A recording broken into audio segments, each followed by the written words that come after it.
Representative Craig Horn from Union County and Rob Bryan from Mecklenburg County say our education transformation over the past 5 years is one that should make all North Carolinians proud.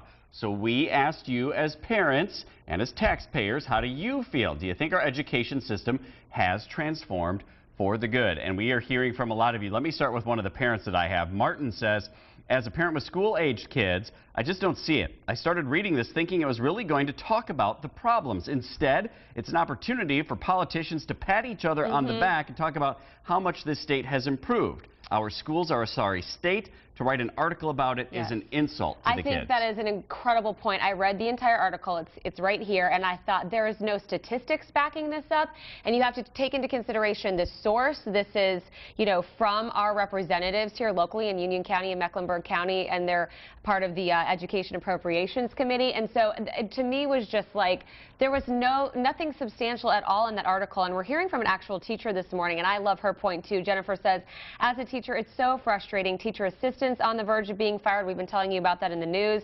There are essentials to the school system that aren't happening. They want these higher expectations. Qualified teachers are not paying for it. They're asking us to do more with less. Every year we continue to lose our great teachers to more competitive states. And the thing about it is, if they're using statistics, moving from 47th in teacher pay to 42nd in teacher pay is not something to brag about. It's not. Right. I get it.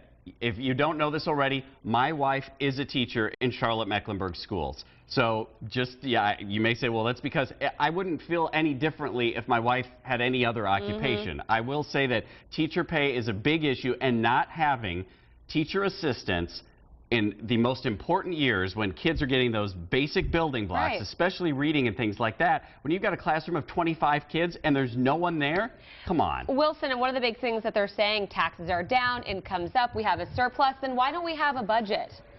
Why can't we get that if it's so good? First of all, let me just say this. Please pay the teachers more, because Derek's so broke I have to buy lunch every time. Okay, so that's issue number one.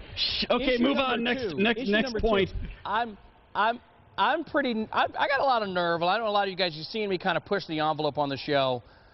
You want to talk about pushing the nerve of these guys to write this article and just talk politics about our kids. Here's some numbers right here, seeing as how they conveniently left those out of that little political whatever. It wasn't even an article. That was more of a promo. That was more of a sales piece that they put out for themselves. The change in the budget from the House that they're talking about, it would keep the funding for the teacher raise for 2014-2015. What they're talking about would cut funding for teacher assistants by 80% by 2016. We just had the superintendent of the schools on. They got to cut driver's ed in Charlotte-Mecklenburg schools on September 1st. The worst kind of politician out there, and you guys know I'm not a fan, I don't like talking about this a whole lot, is the one, they're playing politics with our kids. Right, they're playing politics with our kids.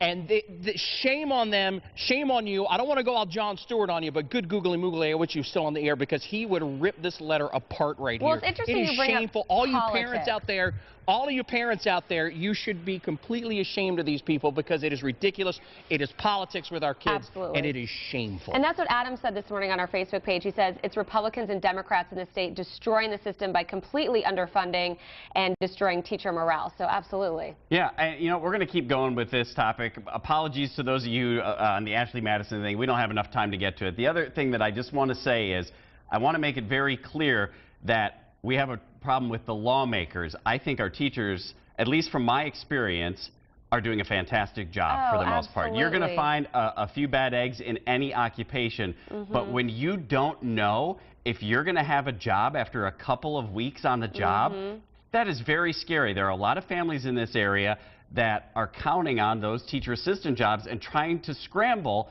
and find something if there isn't the funding for them to stay after early September. And as Jennifer said, they're just being asked to do so much with so little, and it's hard to do your job when you don't have any backup from the state. So yeah, and thank you to all our teachers who work so hard.